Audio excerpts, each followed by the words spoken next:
There are stories we tell to understand the world. And then there are stories that make the world harder to understand. My name is Crime Uncoded, and here on this channel we look deeper, past the headlines, through the shadows, into the places where truth and horror intertwine. Tonight, I want you to imagine a knock at the door. Nothing unusual, just a man standing outside, someone you've spoken to before. You open it, and within seconds, you're fighting for your life.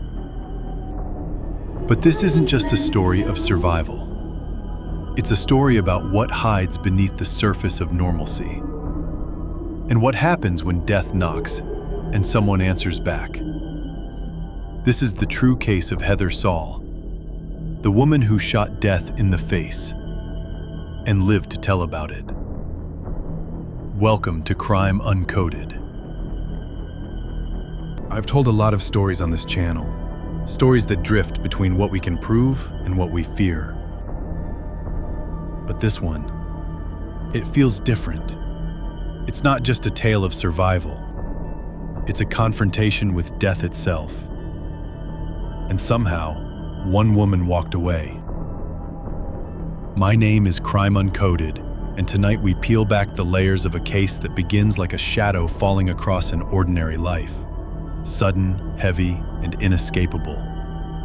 It was 2015 when Heather Saul, a sex worker living in West Virginia, arranged to meet a man she had spoken to online. His name was Neal Falls. No one knew it yet, but Neal had been traveling under the radar, drifting from state to state, cloaked in silence, and carrying a car full of tools most people would never see outside of a horror film. That day, when Heather heard the knock at the door, she couldn't have known what was about to walk into her home. But something about that moment, the seconds before danger announces itself, always feels strange in hindsight. You wonder if the air changed, if the world tilted a little, if your instincts whispered, and you just didn't listen. She opened the door, and that's when it started. Heather didn't say much about the first few seconds, but one thing is clear: Neal Falls didn't waste time. He lunged, grabbed her by the neck with one hand, a gun in the other. He told her, "Do what I say, or I'll kill you." Just like that, her world narrowed. Breathing became a luxury. Time bent around survival. We often think that in the face of evil, we'll know what to do. But the truth is, most of us freeze. Heather didn't. She fought. And somehow, that decision would tear open the curtain on a man police believe may have been a serial predator hiding in plain sight. But let's not get ahead of ourselves. Let's stay in that room, in that moment, where a woman's fight to live intersected with a killer's final breath. Because nothing about what happened next was ordinary, and nothing about Neal Falls was what he seemed. And so begins one of the strangest survival stories you'll ever hear. We always imagine that monsters look the part. Sharp teeth, wild eyes, some kind of obvious warning. But Neal Falls, he looked average, unremarkable. Like a man who could disappear into a crowd and leave no trace. And maybe that was the point. He didn't kick down the door. He didn't scream. He walked in quietly, as if violence were part of his routine, something rehearsed. And for a moment, it must have felt like the end. Because Heather wasn't just facing death, she was facing someone who had done this before. Neal had her by the throat, the pressure on her windpipe, the cold of the gun pressed against her skin. It's the kind of terror that doesn't shout. It whispers. A slow, creeping realization that this might be it. But Heather noticed something. He wasn't trying to shoot her. He was trying to control her. He wanted her alive, at least for now. And in that flicker of insight, something inside her shifted. That's when she fought back. And it wasn't elegant or heroic. It was raw survival. fueled by desperation and instinct. Heather reached for whatever she could find. Her hand landed on a dog poop rake, small, flimsy, ridiculous, but sharp. She swung. And in that moment, Neal made a mistake.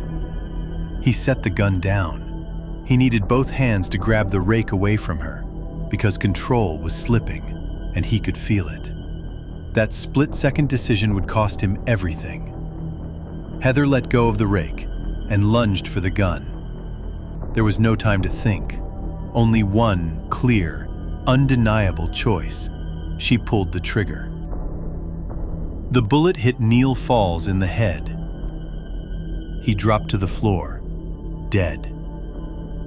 And just like that, the monster was gone. But the nightmare, that was only beginning. Heather stood there, alive, injured, gasping for air, trying to make sense of what had just happened. She hadn't wanted this. She wasn't trained for it, and she sure as hell didn't feel like a hero. The silence that followed wasn't peaceful. It was haunted, and when police arrived, they found her sobbing. Hysterical, bruised, disoriented. A broken back, a dislocated shoulder, but alive, barely. Most stories would end there, but this one was just getting started. Because when detectives searched Neal's pockets, they found 4 pairs of handcuffs. And when they opened his car, what they discovered would shock even the most seasoned investigators. This wasn't a random act of violence. This was something else entirely.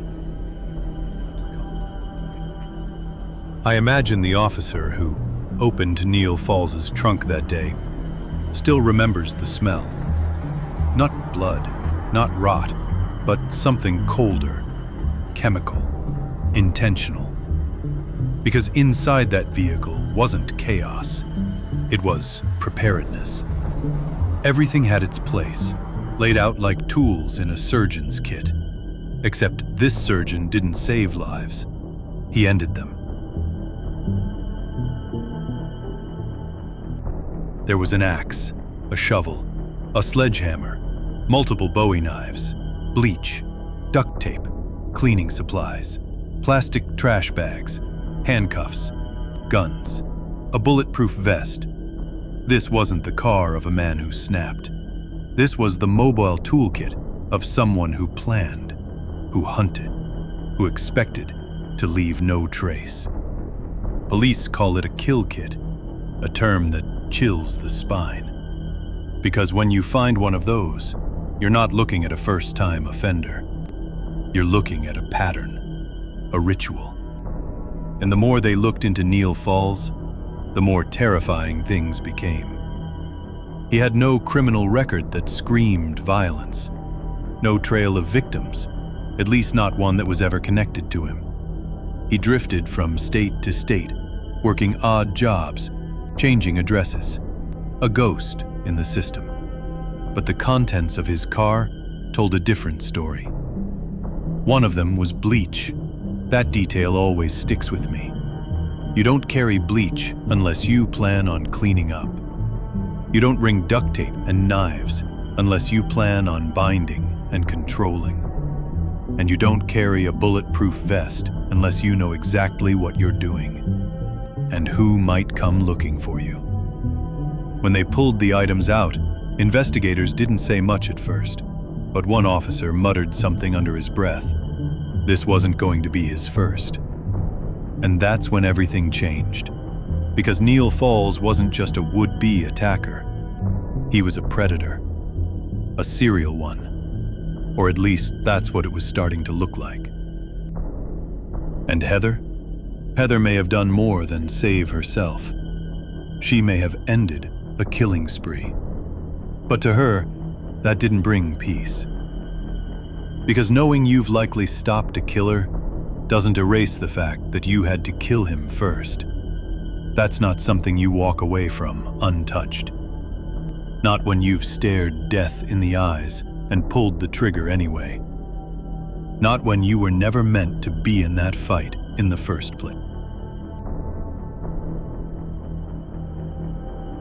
Neal Falls died in a stranger's kitchen, but his story didn't end with his final breath. In many ways, that's where it began. Because once the headlines hit, escort shoots attacker in self-defense, police departments across the country started talking to each other, and a disturbing pattern began to emerge. Falls had lived in at least 10 different states over the years: Oregon, Nevada, Texas, Kansas, Indiana, Ohio, West Virginia. Always moving, always keeping his trail cold. He'd worked as a security guard, sometimes on military bases, sometimes on contract. He'd also owned multiple vehicles under different names. A man like that doesn't just exist. He hides. He calculates. He learns how to blend in. As detectives dug deeper, they connected Falls to a chilling list of missing women, many of them sex workers who had vanished under strange circumstances. One list in particular stood out. In Chillicothe, Ohio, just a few hours from where Heather lived, 6 women had disappeared in a short span of time, most of them working in vulnerable communities. Most last seen getting into a car. Sound familiar? And suddenly, the idea that Neal Falls was just another predator gave way to something far more terrifying. He might have been the man everyone missed. No fingerprints at the scenes. No arrests. No dramatic standoffs. Just gaps. Empty spaces where women used to be. And now, here he was, dead in Heather's home, his kill kit laid bare. The FBI got involved. Lists were compared, victims re-examined. And slowly, the pieces began to form. A shadow.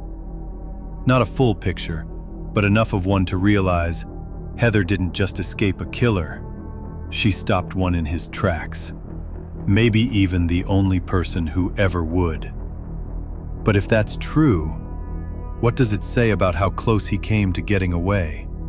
And how many more like him are still out there? Trunk fully stocked, smile rehearsed, waiting for the next door to open.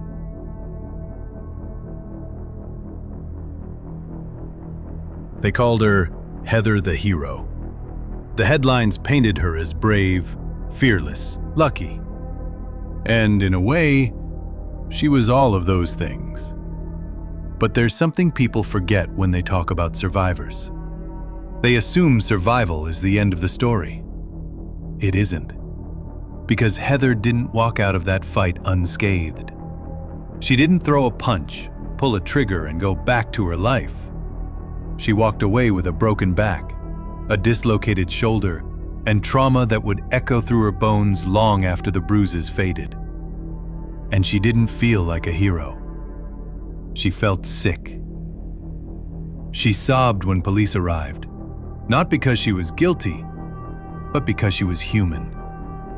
She never wanted to kill anyone. She didn't want to hold that gun. She didn't want to see someone's life end right in front of her, even if it meant saving her own. But she had no choice. And that's the part most people don't talk about. The after, the interviews with detectives, where you have to recount the worst moment of your life like it's a story you've told 100 times. The questions from reporters who want a soundbite, not a breakdown. The whispers, some calling her brave, others judging her past. Because Heather wasn't just a survivor. She was a sex worker. And that, in the eyes of some, made her less deserving of sympathy. But here's the truth. She did everything right. She fought, she lived. And in doing so, she exposed a man who may have killed dozens. How many others could have been saved if Neal Falls had been caught sooner? How many other women were ignored when they disappeared because of the work they did? Heather's story isn't just about survival. It's about who society chooses to listen to and who they don't. Because if she hadn't fought back, there would be no story. Just another name on a missing persons list. And Neal Falls, he'd still be out there.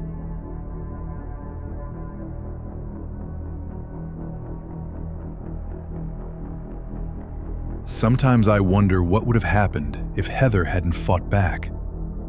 If Neal Falls had taken her, quietly, completely, like the others. Would we even know his name?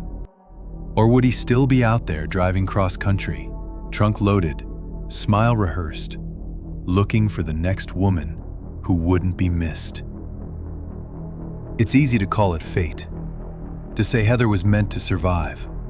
But what if it wasn't fate? What if it was just chance?